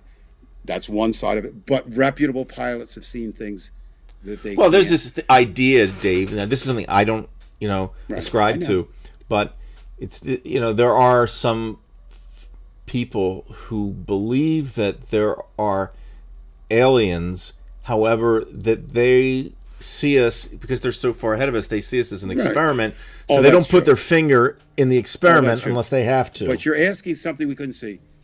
I'm going to refer to a science fiction movie, which was a classic, and then was redone with Keanu Reeves, which I don't know why they redid classic. The Day the Earth Stood Still, and basically what happens: an alien being with to his robot lands in Washington D.C. and the story plays out. Yeah, there's something. I mean, I'm not saying it will happen. You're saying something outside the realm. Okay, let me ask you, not what is really in the modern world. Okay, or you want something else? The return of Jesus Christ. Okay, You know what? yeah. Okay. I think I can give you an answer. You're not going to like this one. No, so what's something you could see that can't? I mean, I don't know what can't be done. I'll tell you other what can happen. than- Go ahead. And you're not going to like. You really won't like this. Is I maybe you will, but I don't think you will. You're not going to be naked. The part I would like is you're no. not naked doing this. Okay, go ahead. But you'll remember a guy named Michael Nesmith. The monkeys, of Monkeys. course, Mike. Now he said something that I always thought was really cool, really interesting. Because that he was a musician. He wrote that song for Linda Ronstadt that became big. He wrote in like '64. Yeah.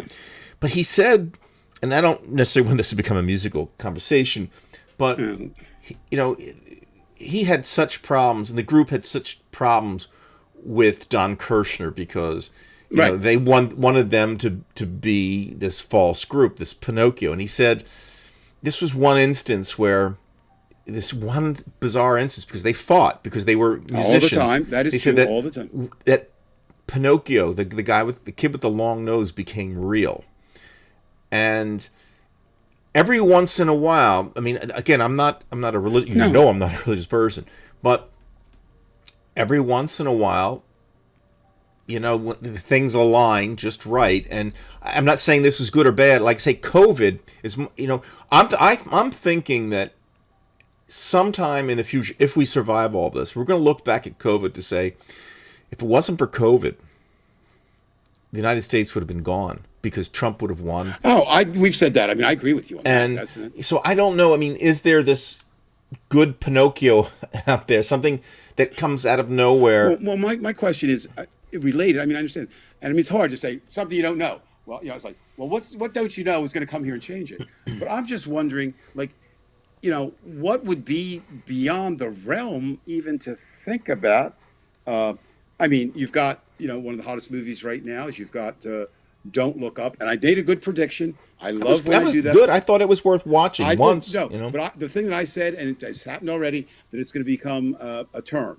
Look up, don't look up, just like Black Lives Matter. It's going to be a term just like that. It's debatable all over. Is it good for whatever? But that's there. But I mean, so would a comet smash there? No. Okay. Aliens, no. I think the thing that would surprise me the most is the one I already mentioned. Someone that I don't believe in as the Son of God. Jesus Christ to turn up at Walmart, but he can't turn up at your Walmart because it's closed for COVID. But I mean, and I don't want to get into that. I mean, I'm not making fun of anybody who believes in Jesus. I mean, it's fine. My thing, and it doesn't matter what my thing is, but I just say it.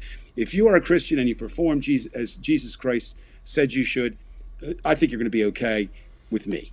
I like this comment here by Evil. I think that's. Oh, absolutely. Because they're going to make us. Oh, look, we're the threat. communists. I mean, think about it. I mean, this. I don't want to.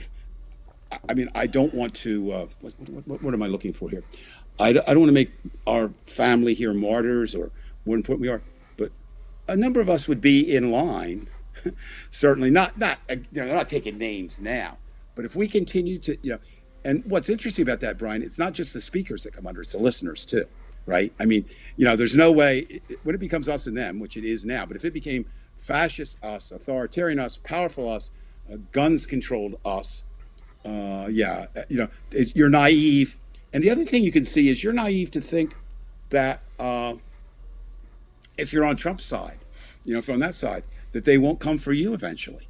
Because look already, I mean, Right. what happens is now you've opened it up to the most They're going to do it to powerful- teachers in certain districts. Well, I'm saying, but I'm just saying in the even their own South. people, the most powerful. They don't broke any kind of.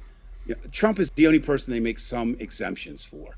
Once in a while, like he spoke out and for the vaccine, too little, too late, and they booed him. Who cares? But most of them came up with an excuse for him. The big one was Candace Owens, who said, he's old and didn't do his research. We'll get him schooled on that. Yeah, Veg. It's interesting, that movie. Look at the time. We've got a few minutes. Again, this is not the Personal Dave show, but it's really interesting. Judy and I, extreme liberals. She's, when I say extreme, I mean a good liberal, a strong feminist. But she doesn't really like satire. She doesn't like British humor. And so when we watched that movie, I knew she wouldn't like it necessarily. She did not like it. She liked the message. You know what I mean? That kind of thing. But Right. She just said, I didn't enjoy it. And it wasn't like, some people don't enjoy the movie because it's too real or whatever. And initially, and this fascinates me, the initial reviews were horrible for the most part, right? These are critics. Now it's being revised and reversed, and it's they're saying now, because there's always what the critics say and what the people say. There's a belief that it will be, by the end of January, it might be the most watched Netflix movie of all time. Now, again, that's good, right? But if everybody watched that film, is already knows and doing what they can about climate, it doesn't change a lot of minds, right? But that's still not a bad thing. And I just thought, there's a couple movies. Did you ever see, what is it, Idiocracy? Did you ever see that? Yes, I did see that. Wasn't that kind of on the money? Yes. In a lot of ways, the way we are now. And I think that was, it wasn't hilariously funny, Idiocracy, just like this wasn't hilariously funny. There were some lines in it. I think the greatest line, I hope everybody stayed till the very end, was, the two best Right. things were in the credits, what happened to the president and what the president's son said at the end. But yeah, they're kind of right on. And, it's, and then it does beg the question, in the Trumpian world in which we live, is there even any point? Is there anything you can satirize anymore? Or is Donald Trump in the Republican Party, a walking satire that Jonathan Swift would have trouble? Right. Describing. I don't know, man. I don't know. So, wow, this is the first show. Again, thanks to everybody for being here. Right. What I would like to do, Brian, is, we have some, it's not about numbers all the time. We did it tonight. See, Veg, mine too. I think, because I think what my loose definition in Veg, I don't know if it's the same as yours. I used to use this with my students because they really had a hard time, kind of what was the purpose of satire. And I would say, well, to me, satire is poking fun at someone or something to prove a point or to make a point. It's just not making fun of them, right? But it's to show, it's to make a point. And Right. I think I always thought humor. And again, this is my theory. I could be wrong.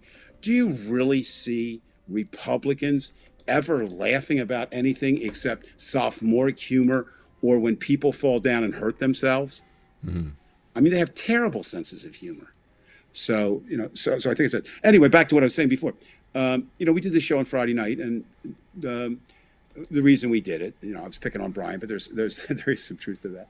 I don't know.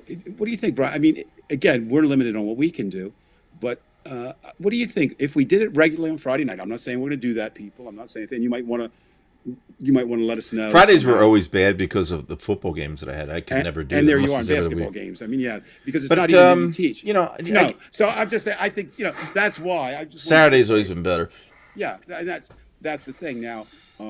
But it's still we have options. Oh no, that's the I'll idea. do it on a Tuesday night if I have to. Well, something but, horrible happens. If something happened to the president, I would certainly come on we've done any that. night.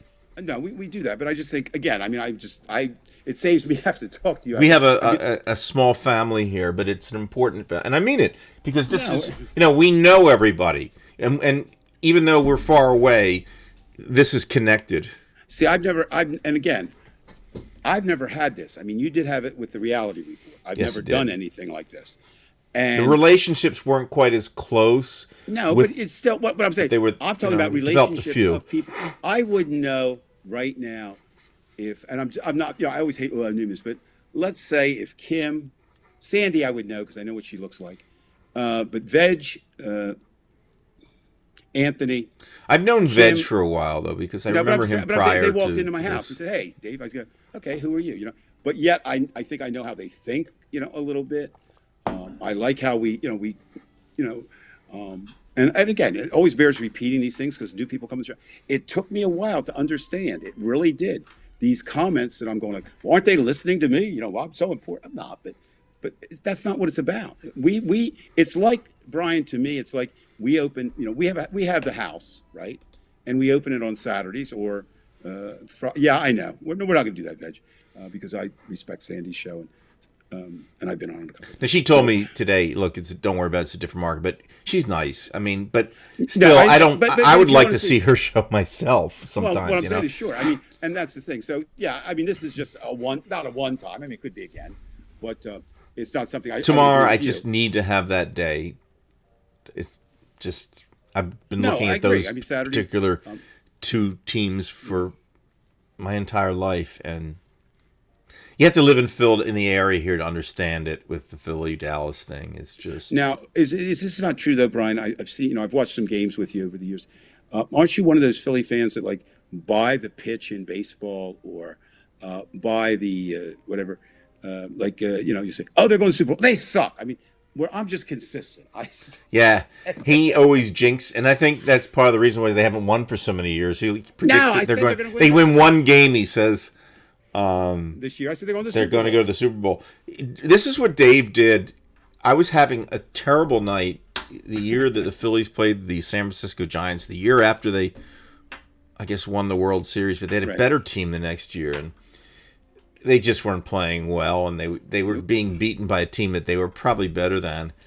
And we got to around the eighth inning, and you could see that the game was going nowhere, and we're sitting there just bummed, and I feel like shit. And then Dave says, I think that I'm going to have a new favorite team. I like the San Francisco Giants. They're a good team. They're my new favorite team. Well, in a way they are. You talk about when you're a little kid and how things affect you and how you get older. The Phillies have always been my team. But I don't know if you remember in '64 when they had that collapse. Right. They had to win. What was it? They had to win 3 games out of 10 or something like that, and they won 2. They won 2, right? And they had a 2-man. I will, Veg. Pitch, I'm going to definitely do that because I've not seen your show, and I'm tired of saying, well, I'm going to do it. So I will promise you that I will do that. But and then they ended up, the Giants, went on and they played the New York Yankees, and I hate the Yankees then. Because they were like the Packers and they were like the Celtics. They were just too good. I respected them. It's a great team. And it came down to the game 7, and Willie McCovey was up, and the runners on, and that could decide it. And he hit a smash, and little Bobby Richardson, who was about 3'7", now he was a tiny little second baseman. They said he went up, and it was a tremendous jump, and he pulled it down. You mentioned Willie McCovey. I saw Willie McCovey play at Connie Mack Stadium. Oh yeah, and I saw him play at the Vet, and I kid you not, I was in right field where there was a clock, one of those metal square clocks, and he hit it on the second level, and I must have been maybe 3 rows away from that metal clock, and he hit a home run, and that thing, boom, and it was loud, and I said, man, that man had power. And I mean, quite honestly, I like sporting events better when I was younger. I still go sometimes, but I remember a similar thing, a doubleheader, and it was Pirates and Phillies, and Willie Stargell, who was sort of the Willie McCovey of the Pirates. You can say Roberto that. Clemente was one of the greatest players I ever saw, but Willie Stargell, he hit one to right field. Man, I'd never seen anybody. I mean, he hit the longest home run of the Vet to center field. He hit it into the orange seats. That's like 540 feet. In the second game, then he was Richie Allen, later to become Dick Allen. Right. Richie Allen hit the same kind of shot. My favorite player. Well, he wasn't it was your favorite player? He was my favorite player when I was growing up. All right. It makes sense because I was only like 6 or 7 or 8 at the time. He was a tremendous baseball player, but I can't forgive him this. I knew my players. And this shows you how much, we talk about things have changed, whether it's politics or sports. When they played at Connie Mack Stadium, do you know, I don't know if you knew this, they did not have a athlete's parking lot. I remember Connie They didn't have any Mack. parking It was a lot. bad area anyway. It was It was worse. And so I followed him. He had his duffel bag. I had his card. I knew who Really? he was. And so this would have been what? It's a great story. So I'm following. I said, Mr. Allen, can I have your autograph? I'm not Mr. Allen. I said, okay. Can I have your autograph?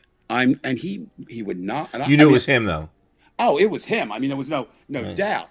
Now that didn't make me hate him because he was so. And you know what? He came back, and of course, what's interesting as you learn, he really felt, which was interesting. He felt that Richie was like the equivalent of his slave name. He thought it was a diminutive, but he was a hell of a hitter. But Hey, well, he almost won the Triple Crown in Chicago. He was. But from what I remember, because he came up as the third baseman, he got in a car accident. His hand went through one of those.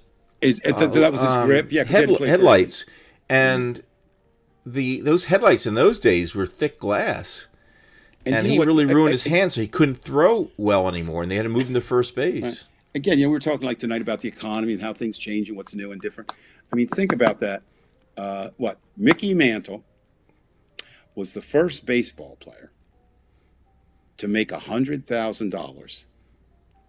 Well, a year. I thought that Babe Ruth did make $100,000 in 27. Nope. Equivalent money, right? Okay. But not a salary. So in other words, based on those dollars, yes, but not the number. Mickey was the first guy to hit on it. And Willie Mays was the next. And they thought it was. And the Sixers wouldn't pay Wilt Chamberlain $100,000, and then they shipped him off. Well, you want to play that. I mean, you want to play this different. Wilt Chamberlain did something that I feel relatively safe in saying may never be duplicated, and that's score 100 points in a basketball game. Right. There's not even enough time to score 100 points. Right. Especially with the talent. You can get to 80. You can get to 80. There have been some players do that. And do you know that there's not a piece of video that exists on that game?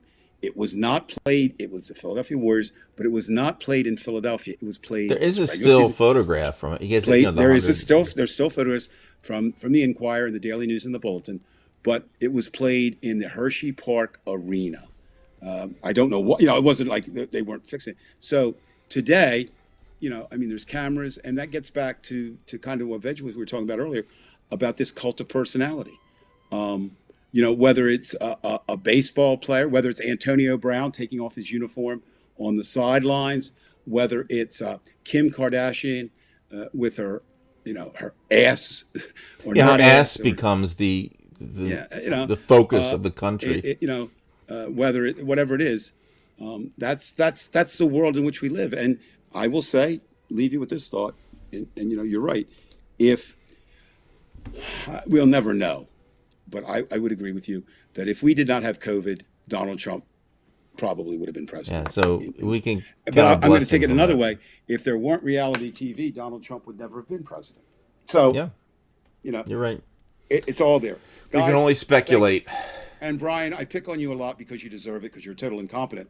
But I do thank you, and I think everybody in this family has to look at you, even though you're a lousy father, as the father of this group. But you are, you're a pretty special dude, man. You really are. I don't say that enough. And you are too, Dave. We need your expertise on this show, too. I know we're throwing bouquets at each other here. No. What I'm saying, but I laugh. My expertise consists of talking like I'll leave the family with this thought. So last week, I tried to convince my grandchildren to come on, and both of them were going to do it, Brian. But their mother, and I respect that. She said, I don't know. It goes on the internet, and who knows? And Donald, she was right. So they weren't, they were going to do it. But we're sitting there, and Audrey, we were sitting around, the six of us talking, and Audrey said, "Grandpa, do you plan out the show? What aren't you? What do you do? Do you know what you say?" And Shannon looked at her and says, "Can you imagine your grandpa not having everything to say on everything?" And she meant it kind of as it would be if we scripted this. Oh, it would be terrible. It would be like scripting Curb Your Enthusiasm. It wouldn't work. You can't do it. Well, I'm just not only. I mean, maybe you could. I'm not saying you could, But I'm saying I can't. I'm terrible. It's too much work. Well, it's not just And that. sometimes you do come up with things when you do it spontaneously. Sometimes, there are these, pearls that come up. Well, I've said it before. I'll say it again. This show is the way I like to play music. I used to say not the music of the Grateful Dead, but, come to see any band I was ever in that I had any say in. It was like seeing the Grateful Dead. When they're good, it's magical. Right. And when they're bad, there's not enough brown, blue, green, or yellow acid to make them sound good. And we've done some really clinker shows, which is okay because, it's what you do, All right, man. All right, listen, how are you going to end this show? You usually show pictures. No, I'm not gonna actually have anything to show today. I just don't. I'd have to go searching, and I really want to shut down today, and that's it. I think maybe sometimes you have to have the silence. Yeah, and thank you, everybody. Yeah, and we'll just say probably Saturday next week. Your thoughts, your prayers, whatever. That for every one person in this family, whatever your 2021 was like, that your 2022 is better. That's it. Good night, Kinky Streets. Good night. Good night, John Boy. Good night, fellas. Good night. See you, everybody. All right. And that's it, Dave. I'll see you. I'm going to sign off because I got to get up early tomorrow for one of the games. Brian, if I we're do two masks. I just want everybody in the family to know, if I do get the positive COVID with the test come back, I'll be at your place a few minutes, 2.5 hours after I get the results. Okay. All right, folks. On that humorous note, and Joey's go Eagles. All right. There you go, Joey. We'll see you, Joey.